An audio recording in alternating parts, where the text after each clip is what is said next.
এবং মুহাম্মদ সাল্লাল্লাহু আলাইহি সাল্লাম আল্লাহর রাসূল এবং তারা মুসলিম হতে পেরে গর্ব অনুভব করে, নিজেদেরকে সম্মানিত মনে করে। আল্লাহ এবং তার রাসূলের নির্দেশ তাদের কাছে সব সময় যে কোনো কিছুর চেয়ে অনেক উপরে। তারা সব সময় মনে প্রাণে এটা বিশ্বাস করে যে আল্লাহর দ্বীন নিখুঁত। মানুষ হিসেবে আমরা ভুল করতে পারি, আমাদের সীমাবদ্ধতা থাকতে পারে, কিন্তু আল্লাহর দ্বীন সকল সমালোচনার ঊর্ধ্বে। এই ধ্যান ধারণার বিপরীত আরেক দল লোক আছে যারা ইসলাম এবং মুসলিমদের তীব্রভাবে ঘৃণা করে। আর এই দুই দলের মাঝখানে আরেক ধরনের কিছু মানুষ আছে যারা মনে করে কোরআনের সবকিছু এত কঠোরভাবে মেনে চলার কি দরকার, কিছুটা সমঝোতা তো করাই যায়। হাজার হলেও এখন 2016 সাল, সময়ের সাথে কিছু কিছু ব্যাপারে একটু ছাড় তো দেয়াই যায়।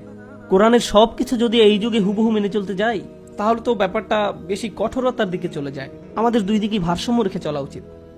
এই দলের মানুষেরা আর কিছুই নয়, এরা হচ্ছে মহানবী সাল্লাল্লাহু আলাইহি সাল্লামের আমলের সেই মুনাফিকদেরই আরেকটা রূপ।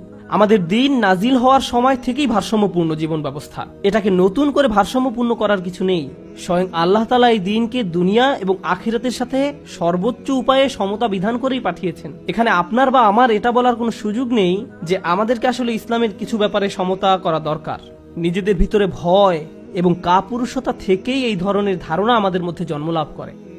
অন্যের সামনে নিজেকে হাস্যকর মনে হবে, অন্যেরা আমাকে নিয়ে কি ভাববে, সমাজে আমার অবস্থান কোথায় দাঁড়াবে, এইসব চিন্তা ভাবনার কুপ্রভাব যে পড়ে আমাদের ইসলামের প্রতি বিশ্বাসের উপর। তাই আমরা যখন এইসব নিয়ে পড়ালেখা করব তখন আমাদেরকে আমাদের নিজেদের নিয়েও চিন্তা করতে হবে, ভেবে দেখতে হবে যে আমি আসলে কোন দলের মধ্যে পড়ি। ইসলাম নিয়ে